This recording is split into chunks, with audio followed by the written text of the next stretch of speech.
Welcome back to the channel. In this video I have my Carisma SCA-1E Coyote 2.1.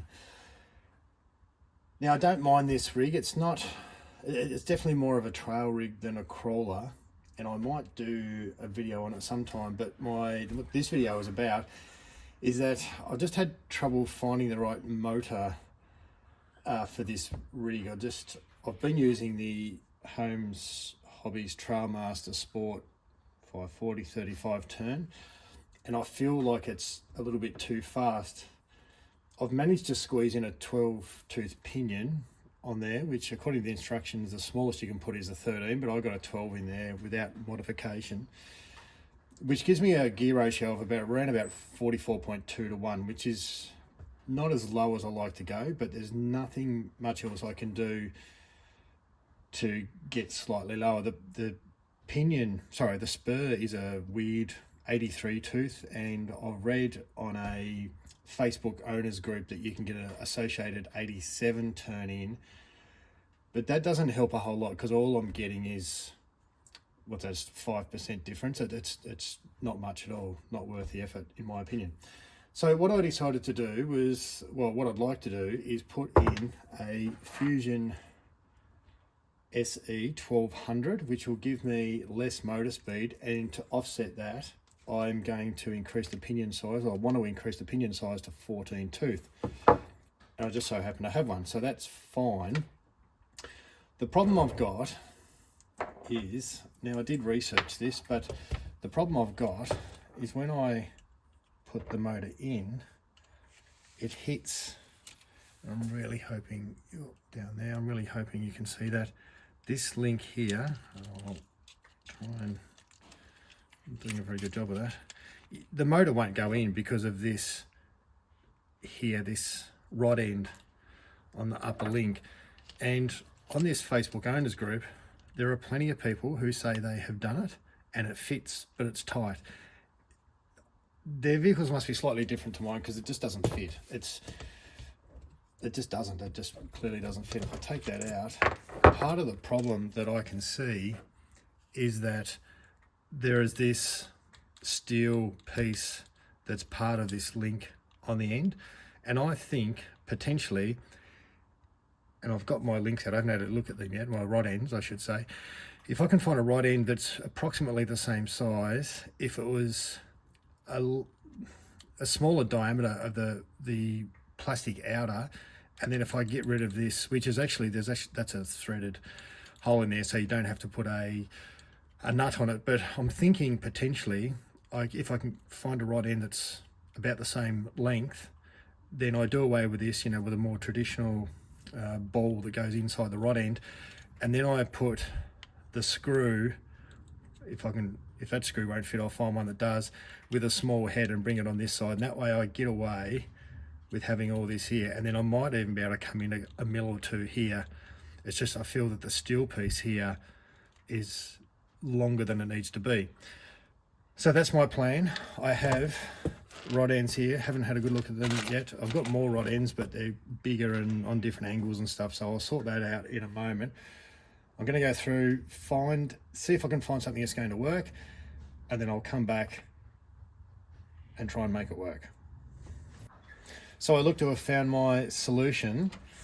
That's the rod, or the upper link that I removed, and that is the rod end that I'm taking off with the one that's got the threaded hole.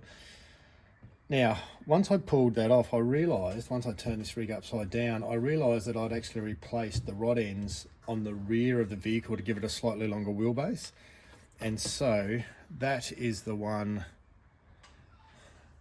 I'm not sure if I'm holding them right. This is the one that goes onto the axle end of the vehicle, and this is the one that goes to the transmission end on both the front and rear upper and lower links. And this is part of my problem. I thought about just reusing these because I'd taken these off, as I said, to put some longer rod ends in the rear, but then I found that. Now, I think this, I can't be 100% sure, but I think it's a Traxxas steering rod end.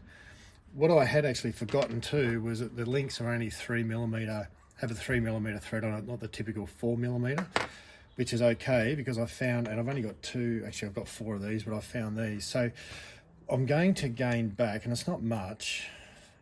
Actually, if I go that one, so we've got 10.2 is the outer diameter of the rod end, and the length of our ball is 7.9, and here we have 9.2 and 7.8. So it's not much, it's a matter of millimeters, but that's hopefully all I need. Now what I'm planning on doing, instead of having that, and I have them there, my plan is I'm going to run this small headed 3mm screw from the inside of the chassis, and so I will, and this is not going to come up properly in the video I'm sure, but I'm going to get back, it's just not, I'm going to save, it looks about around about 2mm, give or take. So I'm hoping that I put this rod end onto this and I run that screw from the other side, that I am then going to fit in the Fusion SE motor. And I'm going to put all this together and come back and let you know if it works. Oh, that's the other thing too. They are, if not the same, then very similar length as well.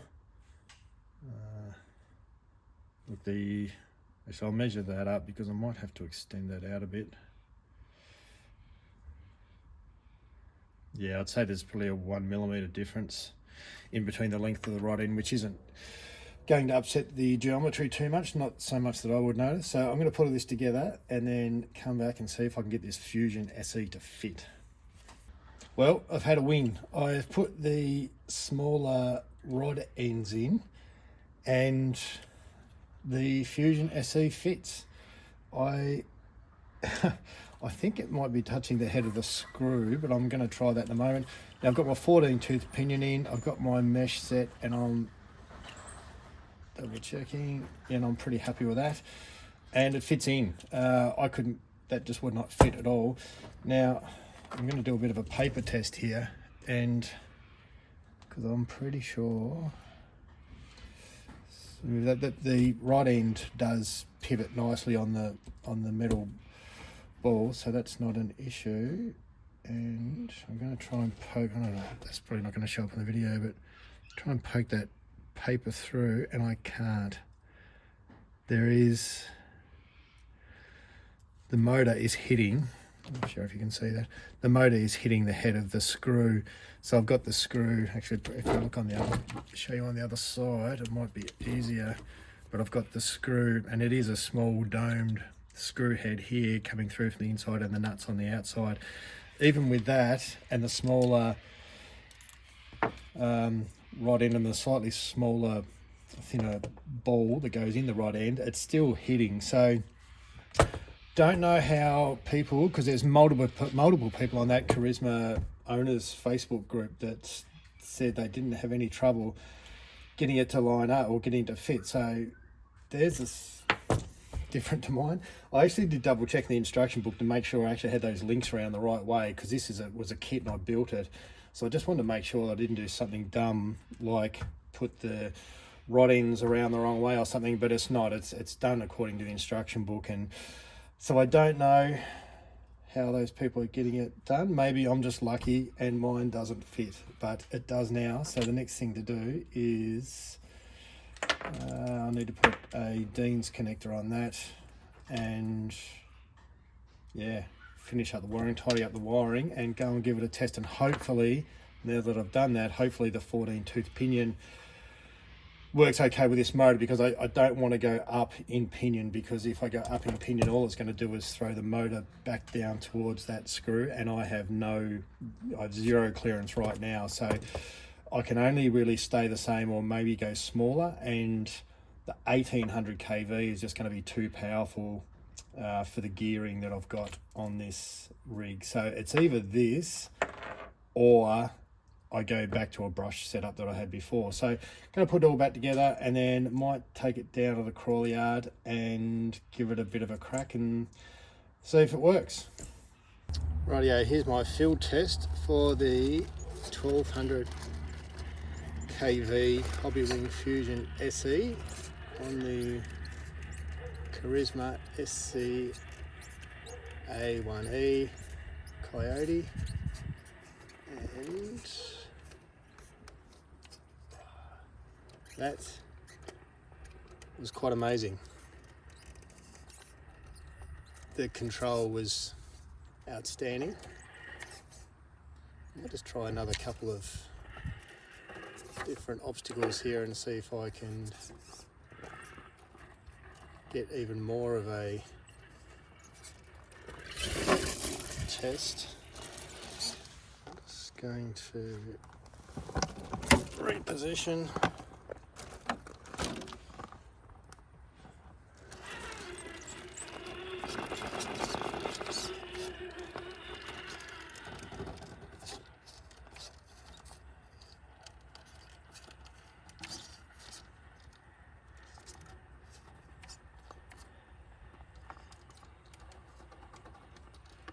Okay, to say I'm happy is an understatement. Even with the gearing not as low as I want it to be, it is still able to have that control. So probably proof that the Hobbywing Fusion SE motor is able to overcome some of the gearing issues that some vehicles may have, as in they're not geared low enough. I'm really impressed with that.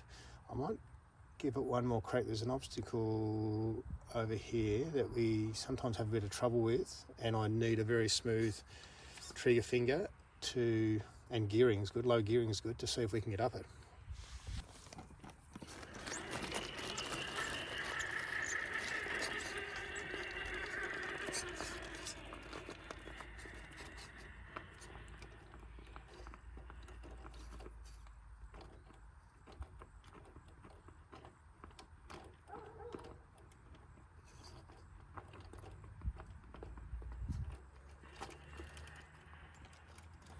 Wow, that was very impressive. That's actually quite a hard obstacle for most vehicles to try and get up. Very impressive. And just one last test to just check out the wheel speed. Make sure we haven't lost too much of that.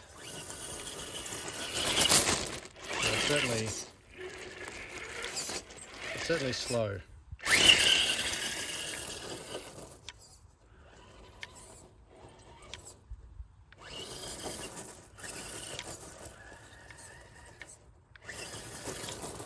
It's got plenty of punch off the line, but it is, the top end's quite low, which shouldn't bother me too much. I think it's mainly the low end control that I'm after. So the top end shouldn't bother me too much. It's only when I need to give it a bit of oomph to get up some certain obstacles. But other than that, I'll play around with this a bit more and just make sure that's not an issue.